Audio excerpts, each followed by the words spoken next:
I'm not going to say that I have a knife problem, but I kind of have a knife problem. I have a lot of knives, and you don't need all the knives that I need. But if the house were on fire and I still had to make dinner tomorrow night, these are the probably the knives that I'd want to make sure that I got out. These are kind of, to me, kind of the kit, the very base kit. But there's a couple of things here that might be considered special. No, I'm gonna leave that in here. First and foremost, chef's knife. And the chef's knife typically ranges 10 to 12 inches for most really effective models. And a lot of people think, ooh, that's a big scary knife, but you really do need a blade of this length to effectively slice through things, to chop through things, to use it as a lever. This is the knife, if there was one, that you want to go into battle with, is your chef's knife. This is my favorite. And it is made by a company called Cut Brooklyn, CUT Brooklyn. They don't pay me to say that. They don't give me knives, but I'm a huge fan. They're not a big company. This guy makes these things like, I don't know, he sells like 15 a week is what his output is. So you have to get on a waiting line for them. I believe in tools that feel very, very good, and I believe that tools that you like to look at, you'll also use more. I like knives that have antique or reclaimed wood in the handles. I like that kind of sense of design. This is the metallurgy is not like a pounded forged knife. Well, there's a lot of different ways of making knives. We're not going to get into that right now. But it is beveled on both sides. It's got a relatively narrow heel, which I like, meaning there's not too much of a wedge of the knife. This is the one knife. If there was only one. And thank goodness there isn't just one, because I would also really, really miss this utility knife. A utility knife is really kind of, it's just a baby chef's knife is all that it is. Now, some people like it a little smaller, in which case it's a paring knife. This is too big for a paring knife, almost too small for a utility, but I use this. I'm not gonna say 90%, I use this a lot. And I use it a lot as a paring knife, cutting like up like this, where you're choked up on the blade. If you want a traditional paring knife, that's fine. I find this a little bit more useful. Again, this is also made by Cut Brooklyn, not cheap. However, cheap knives do have a place in your board. This is a very old boning knife. Notice it's quite a thin blade, sweeps to a point. It used to be a little thicker, but it's been sharpened a lot.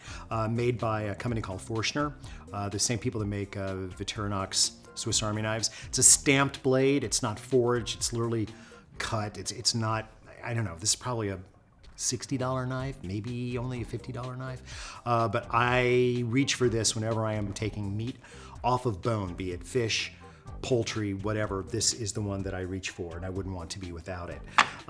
You really need to have a serrated knife, I think, in your kit.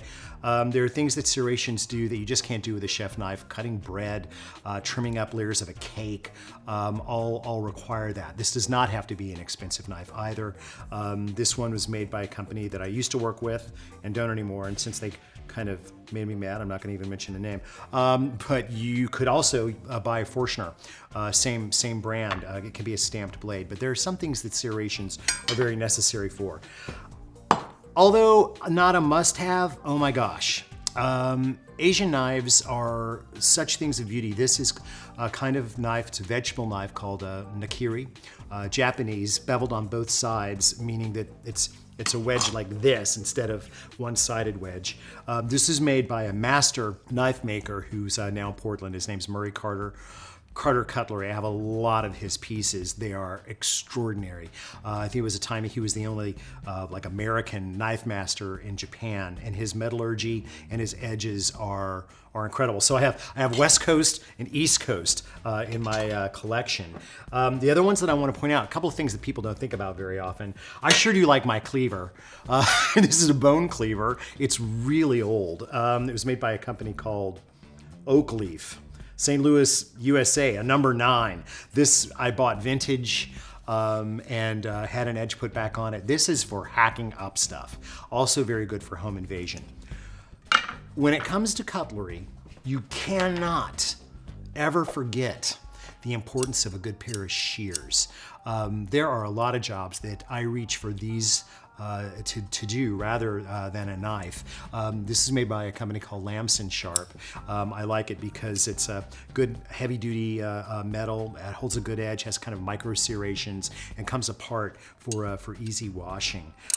Snapping through bones. If I'm going to spatchcock a Cornish hen, I'm going to cut the back out with this, not with a knife. I'll cut up herbs. I do a lot. I would feel very strange in a kitchen if I didn't have a good pair of shears. I do think that it's important to have actual shears rather than just scissors. And by the way, this kind of stuff, these kind of suck. They don't come apart. Well, they do. I still think they kind of aren't very good though. If they don't come apart and go back together easily, and I don't like plastic handles on shears, so I'm not a huge fan. If they look more like scissors, that's what I like. I shouldn't talk bad about this company because they make other things really, really well, but I don't think that's one of them. So that's kind of it. If you told me I could only take 2 things from here,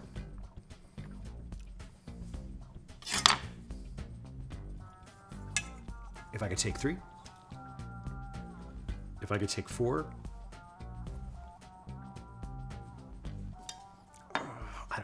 I don't want to choose. And you know what? I don't have to, because I've got about 100 knives and I'm going to keep it that way.